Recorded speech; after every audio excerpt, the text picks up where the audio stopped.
Hello and welcome friends to YouTube channel. आज हम लोग प्री बीएड का मॉडल आंसर आप लोगों के लिए लेके आए हैं और आज का जो सब्जेक्ट है वो है हिंदी और इंग्लिश। ठीक है फ्रेंड्स, तो स्टार्ट करते हैं हमारा आज का सेशन। स्टार्ट करने से पहले अगर आप इस चैनल पर नए हैं तो चैनल को सब्सक्राइब कीजिए, बेल आइकन दबाएं, जिससे कि आने वाली वीडियो की नोटिफिकेशन आप लोगों को मिलती रहेगी। ठीक है फ्रेंड्स, तो स्टार्ट करते हैं हमारा आज का पहला प्रश्न। तो ये जो हिंदी का जो सेक्शन है ये 81 नंबर से चालू है, 81 नंबर से, और ये जो पेपर है वो है सेट ए। इसमें जो टिक लगा है फ्रेंड्स आप उसको मत देखिएगा, ये गलत भी हो सकता है। ये जिसने पेपर बनाया है ये उसका है, हम सीधा आपको करेक्ट आंसर बताते हैं। ठीक है फ्रेंड्स, तो हमारा जो पहला प्रश्न है वह है मुहावरा मूल रूप से किस भाषा का शब्द है। तो ये जो करेक्ट आंसर होगा इसका वो होगा ऑप्शन ए, अरबी जो है इसका करेक्ट आंसर होगा। ठीक है फ्रेंड्स, चलते हैं अगले प्रश्न पर। अगला प्रश्न है नीचे दी गई सूची में से ऐश्वर्य का विलोम शब्द को पहचानिए। तो ऐश्वर्य का जो विलोम शब्द है वो होगा ऑप्शन ए, इसका करेक्ट आंसर होगा जे और के। जे और के, कृपणता और विपन्नता जो है ऐश्वर्य का विलोम शब्द है। चलते हैं अगले प्रश्न पर। अगला प्रश्न है अध्यादेश का अर्थ होता है। तो अध्यादेश का अर्थ क्या होता है फ्रेंड्स? ऑप्शन बी इसका करेक्ट आंसर होगा ऐसा आदेश जिसका अनुपालन अनिवार्य हो, ये इसका करेक्ट आंसर होगा। अगला प्रश्न है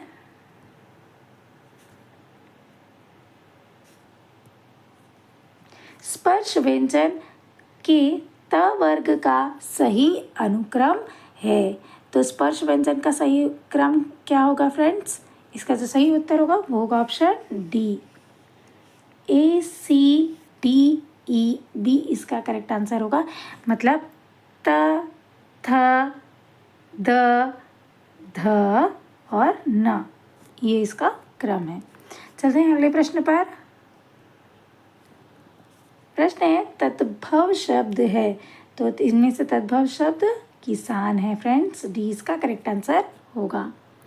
अगला प्रश्न है ये जो है ये कथन और कारण का वाला प्रश्न है।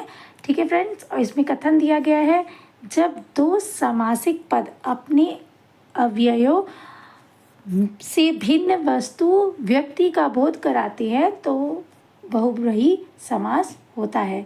और कारण में दिया गया है इसमें दोनों पद प्रधान होते हैं। तो इसका जो सही उत्तर होगा फ्रेंड्स वो होगा ऑप्शन ए, ये दोनों सही है और जो कारण दिया गया है वो कथन की उचित व्याख्या करता है। तो ए ऑप्शन इसका करेक्ट आंसर होगा।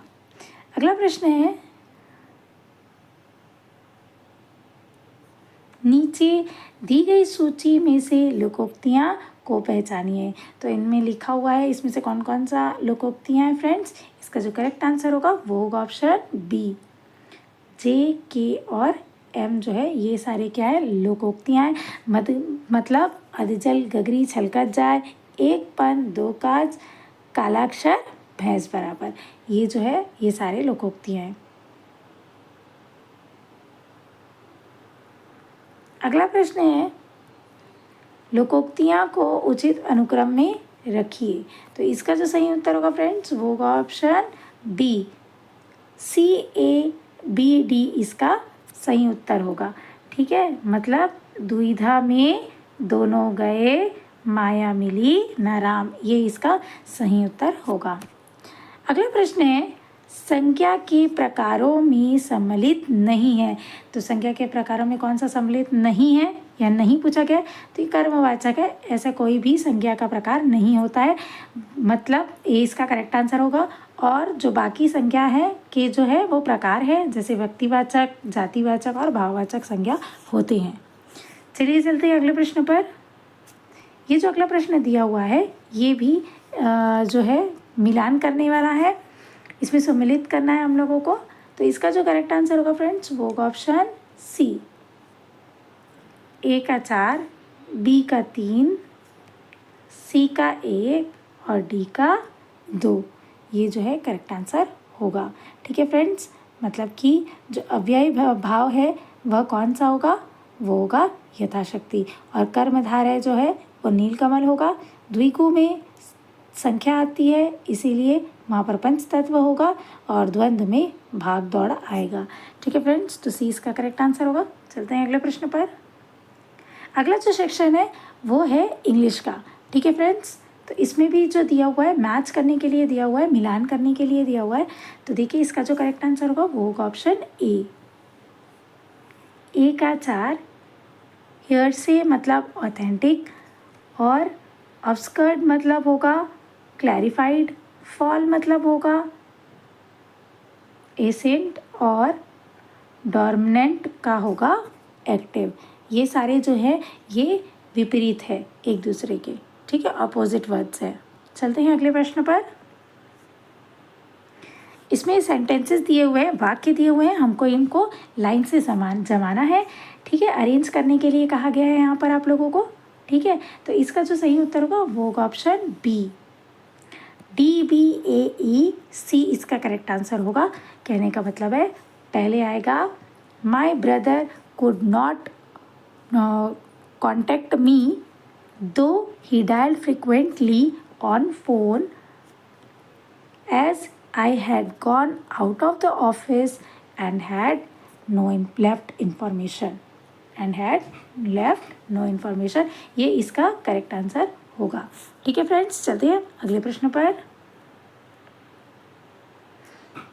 अगला जो प्रश्न है वह दिया हुआ है identify the correctly spelled words from the following. इनमें से कौन कौन सा जो वर्ड है वो सही स्पेलिंग लिखा हुआ है जिसका, वो हमको आइडेंटिफाई करना है। ठीक है फ्रेंड, पहचानना है उसे। तो इसका जो सही उत्तर होगा वो होगा ऑप्शन ए और सी जो है ये सही स्पेलिंग दिया हुआ है, बाकी जो स्पेलिंग है वो गलत है। ठीक है फ्रेंड्स, चलते हैं नेक्स्ट प्रश्न पर। अगला प्रश्न है I dash my dinner an hour अगो।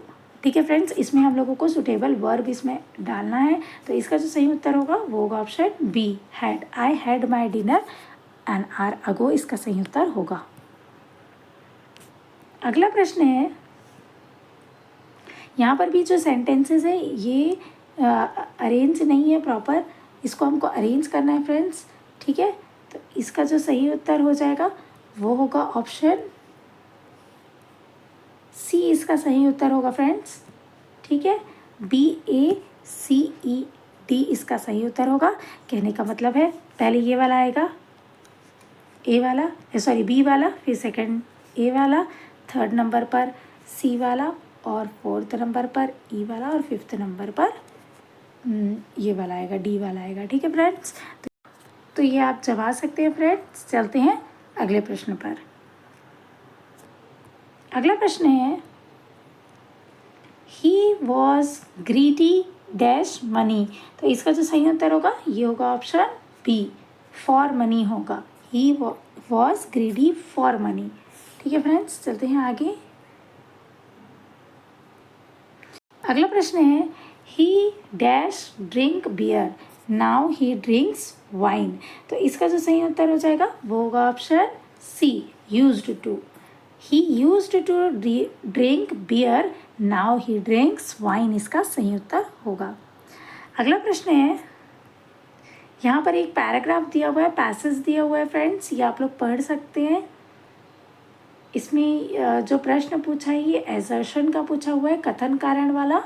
ठीक है, तो यहाँ पर दिया हुआ है कथन कि to film a scene in slow motion camera is run twice as fast as usual. और रीज़न में दिया हुआ है the camera which took the picture and projector which shows them run at the same speed. ठीक है, तो इसका जो सही उत्तर होगा फ्रेंड्स वो होगा ऑप्शन बी, ए और एजर्शन मतलब जो कथन है और जो कारण है, रीज़न, ये दोनों सही है, लेकिन जो कारण दिया हुआ है वो इसका सही एक्सप्लेनेशन नहीं है। ठीक है, इसी सही तरीके से व्याख्या नहीं की गई है, तो बी आंसर इसका करेक्ट होगा। चलते हैं अगले प्रश्न पर। अगला प्रश्न दिया हुआ है, यहाँ पर आइडेंटिफाई करना है सेंटेंसेस को कि कौन से करेक्टली जो है वो ट्रांसफॉर्म हुए हैं। ठीक है, that correctly transform the following sentence in indirect speech. Indirect speech में कौन कौन सा हुआ है, ठीक है, किया है इसने। तो यहाँ पर जो प्रश्न दिया हुआ है वो दिया है what did you eat for breakfast today, the doctor said asked the patient, ठीक है। तो इसका जो सही उत्तर होगा फ्रेंड्स वो होगा ऑप्शन सी, बी और डी ओनली। मतलब the doctor asked the patient what he had eaten for breakfast that day, या फिर the doctor asked to patient what did he eat for breakfast that day. ये दोनों जो है वो सही हैं। चलते हैं अगले प्रश्न पर।